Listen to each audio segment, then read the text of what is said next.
নমস্কার বন্ধুরা, বৈশাখীস কিচেনে সবাইকে অনেক অনেক স্বাগত। বড়দের প্রণাম এবং ছোটদের ভালোবাসা জানিয়ে আমি আজও একটি ভিডিও নিয়ে হাজির হয়ে গেছি। তো আজ মা তোমাদের সাথে শেয়ার করতে চলেছে শাকের রেসিপি।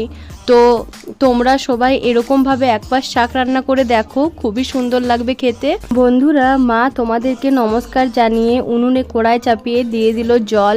এরপর কেটে ধুয়ে রাখা শাকগুলোকে দিয়ে দিচ্ছে সেদ্ধ করার জন্য।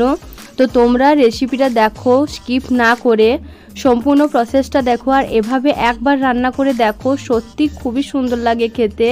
তো মা দিয়ে দিল পরিমাণ মতো লবণ। এরপর এটাকে ঢাকা দিয়ে কিছুক্ষণ সেদ্ধ করে নেবে।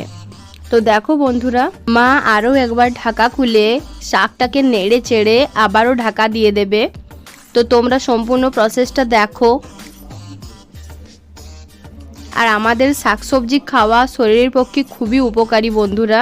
তোমরাও বাড়িতে মাছ মাংস রান্না না করে এভাবে একদিন শাকসবজি রান্না করে খান, খুবই ভালো লাগে আর শরীরের পক্ষেও খুব উপকার।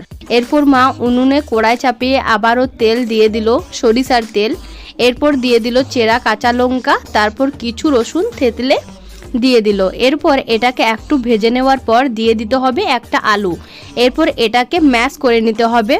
তো তোমরা দেখো, আলু দিলে আরও খুবই সুন্দর লাগে খেতে, শাকটার স্বাদ আরও দ্বিগুণ বেড়ে যায়।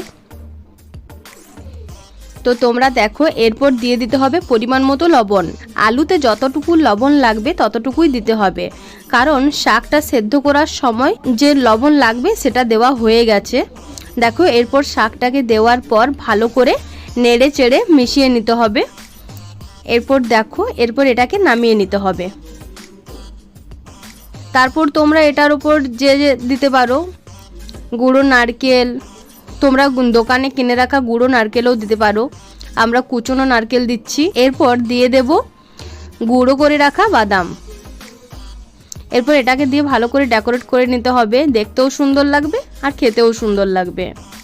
তো তোমরা যারা যারা আমার চ্যানেলটিকে সাবস্ক্রাইব করোনি তারা প্লিজ আমার চ্যানেলটিকে সাবস্ক্রাইব করে দাও এবং পাশে থাকা অল নোটিফিকেশানটা ক্লিক করে দাও, যাতে আমার ভিডিও ছাড়ার সাথে সাথে তোমাদের সকলের কাছে পৌঁছে যায়।